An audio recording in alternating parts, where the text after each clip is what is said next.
Hello everyone, आप सभी का मैथ्स एक्सप्रेसो में स्वागत है। अब हम करने वाले हैं क्वेश्चन नंबर 8 में ऑलरेडी दे रखा है कि किसी स्टूडेंट ने किसी सॉलिड का वॉल्यूम निकाला हुआ है और आपको भी उस सॉलिड का वॉल्यूम निकालना है और कंपेयर करना है कि जो स्टूडेंट ने आंसर निकाला हुआ है उसका आंसर करेक्ट है या फिर इनकरेक्ट है। तो पहले हमने देखेंगे कि हमें सॉलिड क्या दे रखा है। तो इसमें आपसे बोला गया है कि आपको एक सिलेंड्रिकल नेक है, किसके लिए? Spherical vessel. तो नीचे आपका स्फेरिकल बेसल है और उसके ऊपर का जो टॉप पार्ट है वो कैसा है? आपका सिलेंड्रिकल है। तो यहाँ पर पहले हमने इसका फिगर नोट डाउन किया, तो फिगर बनाया। तो देखिए ये तो हो गया आपका स्फेरिकल पार्ट, ठीक है, और इसके ऊपर हो गया ये आपका सिलेंड्रिकल पार्ट। यहां पर आपको डायमेंशंस दे रखी है। स्फीयर की रेडियस आपको दे रखी है r इज इक्वल टू 8.5/2, क्योंकि 8.5 क्या है? डायामीटर है इसका। और जो आपका सिलेंड्रिकल पार्ट है ये वाला, इसके लिए आपको रेडियस और हाइट गिवन है। तो नोट डाउन किया, that is for cylinder the radius is equal 2/2, क्योंकि ये इसका डायमीटर था तो ये हो गया 1 सेंटीमीटर। और इसके लिए हाइट दे रखी है, means h is equal to 8 centimetre. यहां पर फॉर स्फीयर दे रखा है डायमीटर, तो उससे हमने रेडियस निकाली, तो ये हो गया 8.5/2 सेंटीमीटर। इसके साथ में आपको पाई की वैल्यू भी दे रखी है, तो आपको यूज करना है पाई इज इक्वल टू 3.14। अब हम क्या करेंगे? हम वॉल्यूम निकालेंगे सॉलिड का, ठीक है। तो आपने यहां लिखा वॉल्यूम निकाला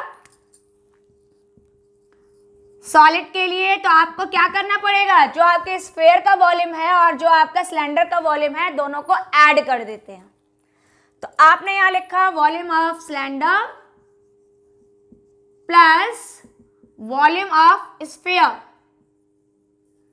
अब आपने यहां पे वैल्यूज पुट कर दी। तो पहले फॉर्मूला लिखा आपका, ये हो गया सिलेंडर के लिए पाई r² और h। तो यहां पर आपने स्मॉल रेडियस लिया है तो पाई r² h हो गया, और स्फीयर के लिए हो गया 4/3 पाई r³। दोनों से आप सिर्फ पाई को कॉमन ले सकते हो, तो हमने पाई कॉमन ले लिया। जैसे ही हमने पाई कॉमन लिया, रिमेनिंग हो गया आपका r² into h plus 4/3 r³। और कुछ कॉमन नहीं है क्योंकि दोनों की रेडियस डिफरेंट है। अब कैलकुलेट करते हैं, तो पाई हो गया 3.14, r है आपका 1 तो स्क्वायर ऑफ 1 हुआ, h है आपका 8। ये दे रखा है 4/3 इंटू क्यूब करना है आपको 8.5/2 का। तो आपको जब क्यूब करना है तो इसका मतलब आप इसको कितनी बार लिख लोगे? 3 टाइम्स लिख लोगे। 8.5/2 इंटू 8.5/2 इंटू 8.5/2। देखिए 3 से कट करें तो 3 2 जा 6, 3 8 जा 24 होता है, लेकिन यहाँ पे 5 रिमेनिंग है तो ये पूरा कैंसिल नहीं होगा। तो सिर्फ आप यहाँ से 2 2 जा 4 से 4 को कट कर सकते हो। इनको लिखा आपने तो 3.14, ये 8 हो गया।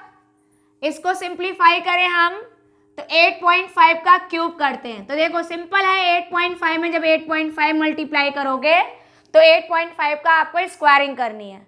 नॉर्मल सा है, 8 9 जा 72 और 5 5 जा 25, तो ये हो गया 72.25 इसका स्क्वायर। अब इसमें हम 8.5 को और मल्टीप्लाई करें, तो अब मल्टीप्लाई कर लेते हैं। 5 5 जा 25, 5 2 जा 10 प्लस 2 12, 10 1 11, 35 एंड 36। इसी तरह से 8 का मल्टीप्लाई करेंगे, 8 5 जा 40, 8 2 जा 16 प्लस 4 20, 8 2 जा 16 2 18, 8 7 जा 56 प्लस 1 56। 7, तो ये आ गया आपका 5, 2, 1, 14, 11 एंड 6। पॉइंट लगा दें 3 डिजिट्स के बाद में, तो आपके पास में ये वैल्यू आ गई 614.125/6। हमने क्या किया, पहले इसको डिवाइड करने से पहले इनका एलसीएम ले लिया। अब आपने जब एलसीएम लिया है किस किस का, देखिए 8 के अपॉन में 1 है, तो इनका एलसीएम ले लें, तो ये हो गया 3.14। द डिनोमिनेटर इज 6, 6 8 जा 48, और उसमें हम 614.125 को ऐड कर देंगे, तो कैलकुलेट होकर आया 3.14 इंटू, ऐड कर दीजिए तो 0.125 एज इट इज, तो ये हो गया आपका इस तरह से, और अपॉन में आ रहा है 6। तो एक काम करते हैं, पहले हम इनको मल्टीप्लाई कर लेते हैं और फाइनली फिर हम डिवाइड कर लेंगे। तो मल्टीप्लाई करें आप, यहाँ पर हमने मल्टीप्लाई करके देखा 6, 6, 2, 1, 2, 5, इसमें हमें करना है 3, 1, 4 का मल्टीप्लाई, तो 4 5 जा 20, 4 2 जा 8 2 10, 4 1 जा 4 1 5, 4 2 जा 8 24, 24 प्लस 2 26। ये आपका 1 से मल्टीप्लाई करेंगे तो सारे नंबर ऐसे ही आ जाएंगे। फिर आपने मल्टीप्लाई किया है 3 से, 3 5 जा 15, 3 2 जा 6 प्लस 1 7, 3 6 18 एंड 1 कैरी 19। ऐड कर दीजिए 0 5 12 17 10 9 19 17 10 एंड 2, और 5 डिजिट्स के बाद में पॉइंट लगाएंगे तो 1 2 3 4 5, तो ये आया आपका 2079.0725। इस 0 को आप स्किप कर सकते हो, अपॉन 6। ठीक है, अब हमें क्या करना है, इस नंबर को डिवाइड करना है 6 से, तो अब आप इसे 6 से डिवाइड कर दीजिए। तो आपने यहाँ नोट डाउन किया 2079.0725 and we are dividing it by 6। 6 3 जा 18, 2 रिमेनिंग है, 6 4 जा 24, 3 रिमेनिंग बचा, 6 6 जा 36, पॉइंट आ गया 0 आ गया, 6 5 जा 30, फिर आपका नीचे आया 7, 3 2 जा 6, 1 रिमेनिंग बचा, ये आके आपका 12 हो गया, 6 2 जा 12, और फिर ये आपका 5 आया, तो 5 में जाएगा नहीं तो 0 लगाना पड़ेगा, तब यहाँ 0 आएगा, फिर 6 8 जा 48, और आगे आगे आपका ये इसी तरह से प्रोसीड होता जाएगा। तो आप इसको लिख सकते हो 346.522208 सेंटीमीटर क्यूब अप्रॉक्स। ठीक है, तो इतना बहुत आंसर हो गया।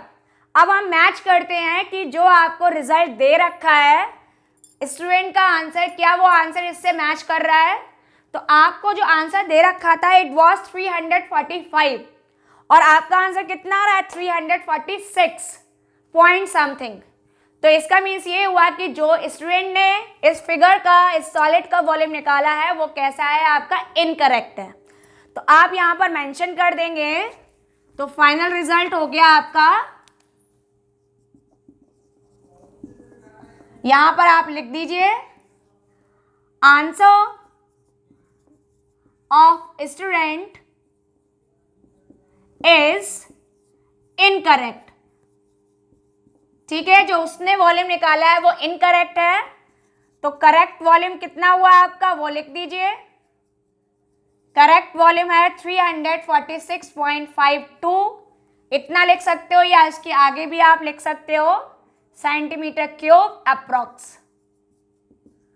ठीक है, तो ये आपका क्वेश्चन नंबर 8 कंप्लीट हुआ।